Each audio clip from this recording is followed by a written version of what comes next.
Et bienvenue sur Le Taureau, le média qui prend le football par les cornes, sur lequel vous devez surtout pas hésiter à vous abonner, à liker et à commenter pour le référencement. C'est mieux de le faire en début de vidéo quand même. Ça nous permet de gagner plus de stats.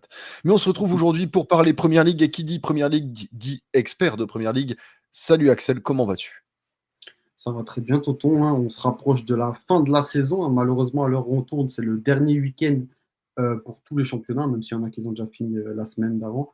Un petit peu triste, même s'il y a encore beaucoup d'enjeux. Bon, ça, on en parlera Oui. peut-être dans une autre vidéo. Mais aujourd'hui, on va se focaliser sur le cas, comme vous l'avez vu, hein, lors de la miniature, Arteta. Arteta in, Arteta out. Je sais que ça fait beaucoup de débats dans la communauté Arsenal, hein, même si, bon, moi, en tant que fan de Chelsea, hein, certains diront, j'ai pas mon mot à dire, mais non, on est là pour débattre, hein. On a des avis sur tout et on va pas se gêner. Et justement, bah oui, il faut le dire, Mikel Arteta qui quand même a fait beaucoup de travail depuis qu'il est arrivé, mais sur lequel on peut avoir quelques reproches légitimes. Et je pense que pour la partie reproche, je vais te laisser t'exprimer parce que tu as des choses à dire sur Mikel Arteta. Voilà, des reproches. Déjà, je le dis tout de suite, les Gunners, ne le prenez pas mal, hein, c'est le jeu, hein, c'est l'analyse, comme on dit. Alors, sur le parcours qu'il a fait, faut dire, c'est quand même très, très fort, hein. Au moment où il est arrivé, ça fait déjà quand même 5 saisons maintenant, il est reparti de zéro. Faut le dire, hein, il avait des bois morts, hein, pour certains joueurs, hein. C'était surtout, je me rappelle, sur le secteur défensif, c'était assez catastrophique. Il a réussi à ramener Arsenal au sommet, enfin, du moins très, très haut sur le plan national. Sur le plan européen, c'est un petit peu plus compliqué, on débattra un petit peu plus tard là-dessus. Mais sur le plan national, ça a été très fort, hein. On y a une progression huitième, cinquième et 3 fois deuxième, hein, même si bon, là, le championnat n'est pas encore fini, mais c'est presque sûr qu'il finisse deuxième. Donc en termes de régularité, c'est très très fort, hein. C'est pas arrivé à Arsenal depuis très très longtemps. Maintenant, là où il y a le gros du gros, le débat, et qui fait tant rage dans les communautés, c'est au niveau des trophées, pardon. C'est pour certains, c'est une analyse un petit peu trop simpliste du football parce que, et je peux le concevoir, hein, pour certains supporters qui pensent qu'il n'y a pas juste le trophée et on peut avoir l'exemple tout con. Et c'est très bien, on tourne au lendemain de la finale entre United et Tottenham qui font 2 saisons catastrophiques, un 16e et 17e.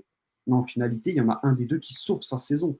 Il a récupéré un trophée et par ça, il peut, en plus de ça, se qualifier En Ligue en des Ligue Champions. des Champions. Et je vais même le dire, du côté de la fanbase, je pense que tout est oublié sur la saison parce qu'il a réussi à ramener. Alors bon, c'est spécial, hein, parce que c'est Tottenham, c'est un club qui a jamais de trophée. Mais je pense que de l'autre côté, même si Amorim avait gagné ce trophée-là, il aurait gagné énormément de crédit. Mais bon, c'est pas le sujet de la vidéo. On va se recentrer sur le cas Arsenal et Arteta. Donc pour en revenir sur ce qui était des trophées. Alors, moi, j'ai souvent ce débat-là, hein, pour avoir beaucoup d'amis supporters d'Arsenal, que la PL, à chaque fois, ça s'est joué à pas grand-chose, la première ligue. Ce qui est vrai, hein, on le rappelle, hein, des fois, ça s'est joué encore la saison dernière à seulement 2 petits points. Maintenant, là où j'ai un problème, et je vais en voir un petit peu un débat avec toi, c'est sur l'importance des trophées nationaux. Je m'explique. En Mhm. première ligue, pour moi, et ça ne reste que mon avis, quand tu as cette capacité, parce que c'est ce qu'ils ont, Arsenal, ils ont vraiment cette capacité à se battre pour tous les titres. Peut-être mis à part la Ligue des Champions, ils sont encore un petit peu jeunes là-dedans, même s'ils ont fait un beau parcours cette saison. Et pour tout ce qui est trophées nationaux, hein, que ça soit, je le répète, en Angleterre, il y a encore la Coupe de la Ligue. Donc, tu as une Coupe de la Ligue, une FA Cup, et bon, tu as le Community Shield aussi, même si pour moi, c'est pas un réel trophée, mais voilà. Tu as cette capacité, si tu es capable de faire deuxième, 3 saisons de suite, tu peux aller chercher ces trophées nationaux-là. Et le problème, c'est que sur ces 5 saisons, il y a juste la première saison, et encore certains diront c'est un petit peu le trophée de Unai Emery, même si bon, il ne faut pas abuser non plus, c'est quand même Arteta qui allait le gagner. Mais voilà, il y a ce truc-là où ils sont en manque de quelque chose. Alors je sais que c'est très divisé du côté de la fanbase pardon, d'Arsenal, ce qui est compréhensible. Il y a ceux qui ont et je le remarque, et on en disait un petit peu en off, ils ont un petit peu ce truc ils veulent absolument voir Arteta gagner ce trophée avant de partir, parce que pour lui, c'est tout qui a construit, et c'est légitime d'ailleurs, et il serait très frustré de tout simplement un nouveau coach qui arrive, et c'est lui qui gagne le trophée, tout simplement, hein. Je peux parler de la première ligue, hein, parce que ça joue à rien. Alors qu'en vrai, j'ai envie de te dire, est-ce qu'on ne serait pas là dans une forme de. Alors on sait, il y a le joueurisme, et là j'ai envie de te dire un peu, bon, ça se dit pas comme terme, mais cette forme de coachiste qui veut plus voir un coach réussir que le club en lui-même. Parce que certains débats, j'ai déjà eu, et je suis sérieux, où je disais, mais attends, mais là, si je te dis demain, il y a un nouveau coach, alors quand on dit nouveau coach, bien sûr, on en parlera un peu plus tard, mais pour moi, pour passer un palier, c'est des très grands coachs en plus, si c'est juste pour changer de coach et avoir un autre jeune espoir, ça vaut pas le coup, c'est mieux de garder Arteta, bien sûr. Mais avoir ce palier d'un super top coach qui malheureusement ne sont pas disponibles, hein, et qui peut te faire ramener un trophée, ils auraient quand même cette forme de frustration de ah ben c'est pas Arteta qui l'a malheureusement ramené. Ben, c'est ça, après la problématique de Arteta finalement, c'est son championnat. Il est en première ligue et son adversaire s'appelle Pep Guardiola. Pep Guardiola, il a lâché 3 championnats depuis qu'il arrive en Angleterre. 3. Mais sinon, il les a tous soulevés et je repense notamment à cette saison où Arsenal était arrivé à 8 points d'avance sur City en janvier et même 11 avec un match, il me semble. Et derrière, bah, tu as Saliba qui se blesse et ils perdent leur avance parce que finalement, il y avait une faille assez mentale dans cette équipe et finalement, c'est assez drôle parce que, beh, Arteta qui avait déjà des failles mentales comme joueur, était un joueur d'Arsène Wenger et finalement, bah, je trouve que, bah, ça se ressent un peu dans cette équipe. En revanche, il faut se rappeler d'où part Arteta. Heu, Arteta, il récupère un effectif, c'est des cendres. Les défenseurs, comme tu dis, c'était une catastrophe. Il y avait, Socrates, Holding, mais des noms mais des noms qui effraient, que tu mets en quatrième choix, sur FIFA parce qu'il te faut un peu de banc dans ta carrière, mais jamais t'en fais des titulaires et là-bas, il l'était et même tu avais beaucoup de gros salaires, de gros égos, pour des gens qui n'avaient rien gagné. Donc non, il a été capable de renouveler cet effectif en allant chercher, des joueurs qui, parfois, il y avait des doutes sur le fait d'aller recruter. Je pense notamment à Ben White et Ramsdale, où les gens étaient très sceptiques et ils ont fait leurs preuves, du côté d'Arsenal. Tu as eu aussi, bah, pas mal de jeunes joueurs, en fait, qui arrivent dans cette équipe. Odegaard, Martinelli, Saka qui arrive du centre de formation, Lewis Kelly pareil, Saliba est recruté jeune, Gabriel Magalhaes aussi, Declan Rice est jeune, on dirait pas, mais il est jeune. Donc non, il y a vraiment ce truc de, il y a eu une vraie reconstruction de cet effectif de par Arteta et il y a vraiment le avant et là où ils en sont maintenant. Comme tu dis, ils en sont, à 3 saisons consécutives comme en étant deuxième. Alors oui, deuxième, ils ne gagnent pas, mais 2 fois derrière Guardiola et une fois derrière, bah, le Liverpool d'Arne Slot. Alors certes, l'APL était moins, élevée en termes de niveau cette saison, mais ça, c'est une autre vidéo qu'on a déjà tournée et que je vous invite à aller voir d'ailleurs. Mais non, en soi, il faut le dire, le travail d'Arteta qui termine deuxième, mais cette fois, ne bazarde pas les coupes d'Europe parce que, bah, il va justement en demi-finale de Ligue des Champions, éliminé par un club avec une certaine, aura, mais il a quand même sorti le Real Madrid en leur mettant une vraie leçon de football aller-retour. Donc pour moi, il a quand même montré des choses, il a gagné du crédit et je pense que finalement, il lui manque certaines choses, notamment, en termes de joueurs et quand on voit, comment le dernier mercato s'est passé, avec notamment Edu qui finalement est parti à Nottingham Forest, bah, on se dit qu'il y avait des manques et on les a ressentis dans ce match contre le PSG. Par exemple, qu'est-ce qui manque à Arsenal? Je pense qu'il n'y a pas besoin de 30 minutes pour en parler pour trouver la réponse. Si je te demande quel joueur il manque à Arsenal, quel type de profil il manque sur le terrain, tu vas me dire? Un numéro 9 tout simplement. Voilà, tu as juste à voir le match contre le PSG et ça s'est vu, il manquait d'un tueur dans cette équipe. Donc je me dis que si il arrive à avoir les pièces manquantes à son échiquier, peut-être qu'Arteta peut continuer à faire du bon travail Arsenal et voire même du meilleur travail. Pourquoi pas justement soulever cette première ligue? Exactement. Tu l'as dit en plus, l'affaire du directeur sportif, hein. Ils ont changé de directeur sportif, donc avant il y avait Edu qui est parti au Sporting. Là, Et ils là, ont ils ont Andrea recruté Berta, un ouais, Berta de l'ancien de de l'Atlético l'Atlético, Madrid. qui d'ailleurs va être très important. Alors, à l'heure où je tourne, il y a une petite, c'est pas une histoire, mais j'ai vu comme quoi donc Berta, c'est plus, il a plus envie de se positionner sur Gyökeres, alors que Arteta voudrait plus un Sesco. Donc déjà, cette histoire commence pas très bien, en sachant qu'il est là depuis seulement 4-5 mois.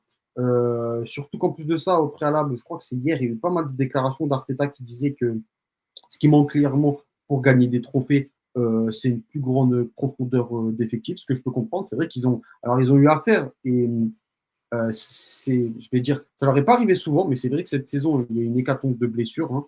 Il y a eu la période où Odegaard n'était pas là, la période où Saka n'était pas là. Devant, ils ont perdu les Kai Havertz. Il y a eu même les doublures Martinelli, etc. Donc bon, il y a eu ce petit problème d'effectif. Et moi, j'ai envie de rebondir aussi à ce truc-là. C'est peut-être ça aussi qui a fait que sur les trophées nationaux, il y a eu de la déception. D'autant plus, je pense, de la déception dans le sens, alors, tu l'as très bien dit un peu plus tôt, il y a ce problème quand tu es en première ligue de c'est dur d'aller choper des PL parce que c'est Guardiola, le chauve maléfique, entre guillemets, qui les récupère L'antagoniste. tous. Voilà. Mais là où je pense qu'il y a une très grande frustration, c'est qu'en fait, la saison où Guardiola elle est complètement à côté de la plaque, c'est un petit nouveau chauve qui arrive. Alors, je ne parle pas de Maresca, je parle d'un autre chauve encore, Arne Slot qui arrive et qui passe devant tout le monde et qui récupère cette première ligue, tu vois. Et Qui je vais même récupère quand rajouter. même 9 ans de travail de Jürgen Klopp aussi, Alors hein. bien Il sûr, récupère pas le alors bien travail de sûr, n'importe qui. exactement, pour recontextualiser, mais je pense qu'en termes de, je sais pas comment expliquer, genre en termes de frustration du côté d'Arsenal, c'est sûr que tu as ce petit truc, d'autant plus que, faut dire ce qui est, cette saison, ça faisait longtemps, mais les deux autres trophées nationaux, que ce soit la FA Cup avec Crystal Palace, qui en plus la gagne contre Manchester City, et Newcastle contre Liverpool, tu as ce truc-là où tu dis, en fait, c'était l'année où vraiment City lâche tout, mais en fait, ils n'ont pas réussi à récupérer ce trophée. Donc, je peux comprendre la partie du côté des Gunners qui sont vraiment réticents de garder Arteta parce qu'ils pensent que, vous savez, il y a souvent cette expression trust the process, comme on dit, on trust un petit peu bon. C'est lui qui le Souvent, dit beaucoup, oui, en plus. exactement, tu vois. Et en plus, il y a pas mal de choses qui sont ressorties en début. Obligé taclé, hein, mais vous vous rappelez, en début de saison, il y a le fameux qu'est-ce qu'il faut cette saison 114 points. Et en finalité, bon, ils en sont très très loin, tu vois. Donc voilà. Maintenant, on l'a dit, je Si pense que tu le fais moi, partir, cette tu prends saison, qui? voilà, c'est ça en fait. Moi, pour avoir eu beaucoup de débats, si tu changeais Arteta, c'était vraiment pour aller chercher le top du top. Quand je dis top du top, c'est. Alors certains diront c'est des coachs qui sont un petit peu vieillissants, mais en fait, c'est des coachs, tu sais que moi j'avais des noms, que ce soit les Ancelotti, les Antonio Conte, etc. Même si je sais que c'est pas réalisable, je vous dis juste, c'est pour un petit peu orienter la chose. C'est des trucs qui peuvent te ramener ce petit truc en plus, parce qu'Arsenal, il lui manque pas grand-chose, faut dire ce qui est. Ça se joue à pas grand-chose, ça se joue à certains matchs où peut-être il y a eu un mauvais coaching, il y a eu ce manque de. On le dit souvent, hein, il y a des grands coachs qui ont cette aura qu'ils arrivent à tirer 110% des joueurs. Non pas seulement 100, mais 110% des joueurs. Ça se joue à quelques petits détails, peut-être que ça leur est fait. Là, on fait du football fiction, bien entendu. Maintenant, moi, je pense que ça va vraiment se jouer sur le mercato de cet été. Et je pense même que d'un point de vue, j'allais dire personnel pour Arteta, si il est déçu de ce nouveau mercato, peut-être que c'est lui, de lui-même, va vouloir partir. Parce que là, c'est toujours à recontextualiser. Il y a beaucoup de gens qui sont, et à juste titre, qui sont un petit peu mécontents vis-à-vis des Kroenke, donc la direction de Arsenal, parce qu'ils pensent qu'ils investissent pas assez. Mais il y a cette chose-là aussi, à savoir que la direction d'Arsenal, je dis Arsenal, mais c'est beaucoup de clubs, hein. Si tu leur amènes un coach qui te fait top 2 tous les saisons, ils sont entièrement satisfaits. Et ça peut être compréhensible, hein. C'est très compliqué ce qu'il arrive à faire. Donc peut-être que lui, de son côté-là, s'il n'arrive pas à atteindre ses objectifs la saison prochaine et qu'il n'arrive pas à avoir ce bon mercato, hein, et quand je dis bon mercato, c'est mercato d'été et d'hiver. Il y a l'exemple parfait avec le PSG, ce que vous avez fait en hiver avec Vara, Ah, ça c'est prouve dur. que c'est tout aussi important, etc. Et nous, le contre-exemple en hiver, hein, du côté de Chelsea, on a été catastrophique et ça nous a coûté la deuxième partie de saison. Donc c'est pour ça, ça va être vraiment une histoire de mercato. Et après, moi, je pense que ça peut être vraiment un truc du côté d'Arteta où s'il n'a pas les outils, assez d'outils à disposition, comme je dis tout le temps, hein, c'est les joueurs que j'appelle les outils à disposition. Je pense qu'il peut y avoir ce truc où il se dit, bon, ben, il est temps d'aller voir ailleurs. Et je pense qu'il aura une bonne cote, pardon. Je pense qu'il n'aura pas de mal à rebondir quelque part d'autre, mais bon, on n'y est pas encore. Bah, justement, pour vous qui regardez la vidéo, est-ce que vous gardez Arteta? Est-ce que vous le faites partir? Si oui, pour qui? Et est-ce que pour vous, la théorie de Axel est la bonne? Peut-être que Arteta partirait de lui-même l'été prochain. On vous laisse répondre à tout ça en commentaire en tout cas, n'hésitez surtout pas. N'hésitez d'ailleurs surtout pas à liker la vidéo si elle vous a plu pour, développer la chaîne et le référencement et à vous abonner si vous êtes nouveau surtout pour profiter de plus de contenu. Merci à tous et à la prochaine. Voilà, ciao, ciao.